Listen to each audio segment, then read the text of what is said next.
aura of Jacob Fatu. You see this guy right here that's bouncing off the rope?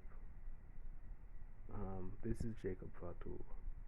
Um, Alright. There are certain things that he does comfortably that reminds me a lot of how Ricochet moves. But he's built like Umaga, but he's kind of lost some weight now since coming with WWE. But he's a bigger dude, right? And he moves like Ricochet. Plus, he has mic skills too. So, all right. So I've already done a video about him possibly taking over the bloodline and why that would not be the worst thing in the world, if especially if they do it right and not, let's say, alienate Solo, but still keep him as an integral part of the group.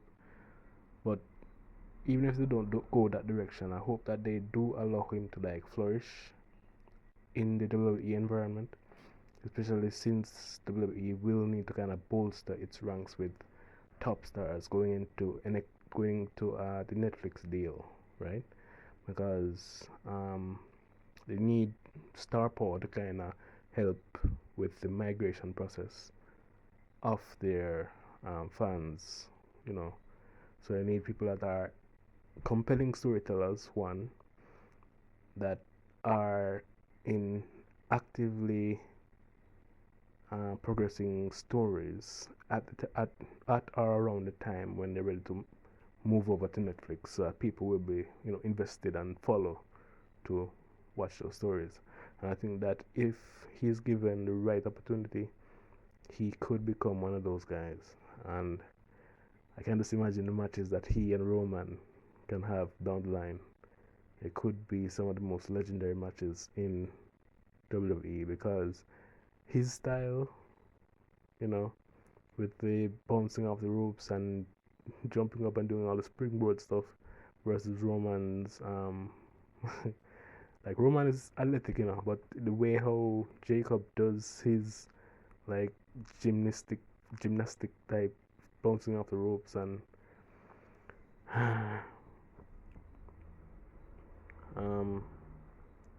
he reminds me a lot of, alright, if I was to like compare him, his aura,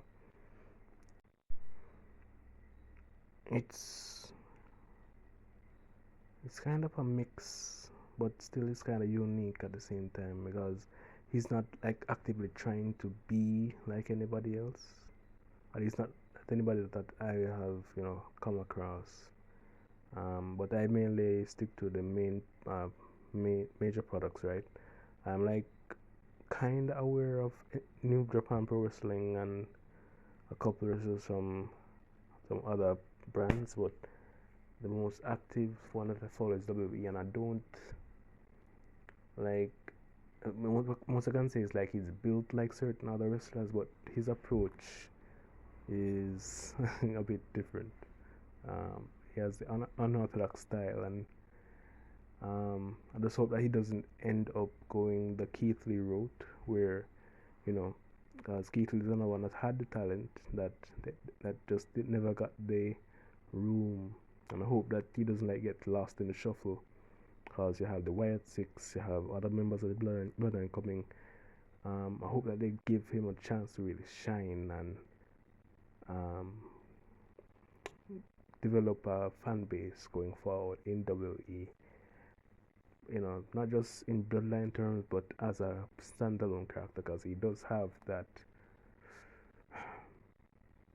But how?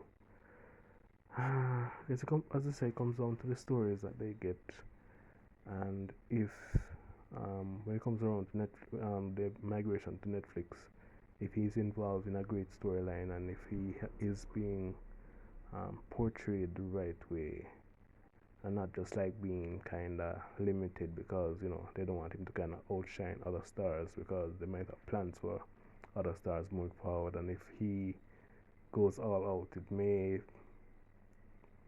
impact some other stars negatively. But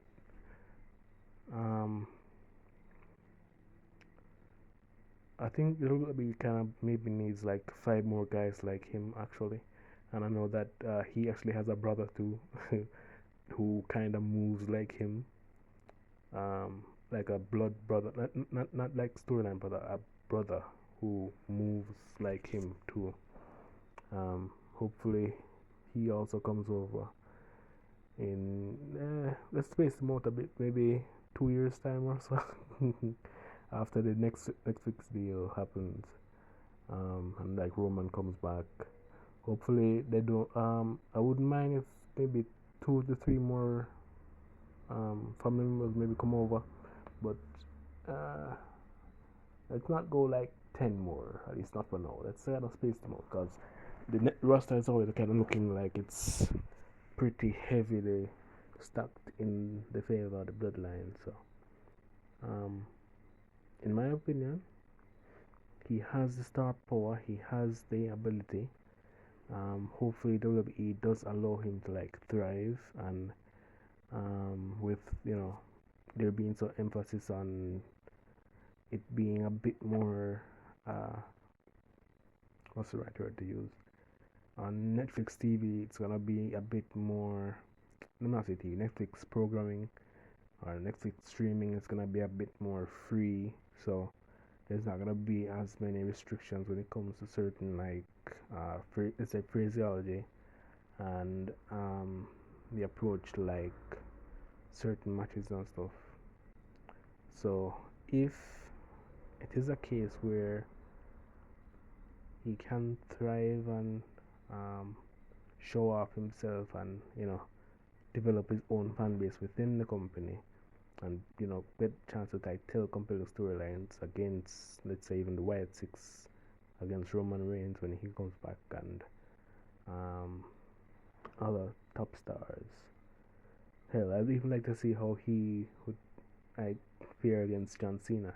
If, as I was guessing, that John Cena will probably be back around the Netflix time, but I hope that if he does come back too, that they make him a heel. Why?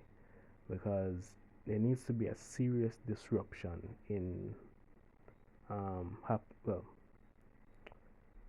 there needs to be a serious disruption happening right before they move over to kind of create almost a vacuum and almost lend itself to like a disbelief in a sense, so that's when they move over, the fans will want to see what will happen. So turning Johnson a heel, in my opinion, is one way to do that.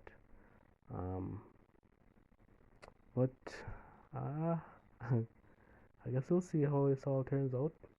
As I say, he has awesome potential. He is sure of himself as a character. He just needs the right environment that isn't limited by bureaucracy, or they feel they don't have enough trust in him. Issue that they might have is the same kind of issue that they have with R-Truth. Alright, so WWE is kind of going all over the world with like special shows now. A problem that they may have with guys like Jacob Fatu and R-Truth is that they can't like go to certain places because they have certain laws when it comes to ex felons, right? But hopefully they find a way to like get their records expunged, and that is allowed in those other countries that they want to go to. Because if he does get like a major championship somewhere down the line, and I know that he has the ability to carry one, and it will be an interesting one to see how he would maneuver a WWE championship and how he would carry it. But hopefully his past doesn't really hold him back when it comes to like certain stuff like that, like being given certain opportunity, because when they need to like go certain place they have to worry about that. But yeah, I'm really interested to see how his character develops and type of stories that he tells. But I guess we'll see what happens.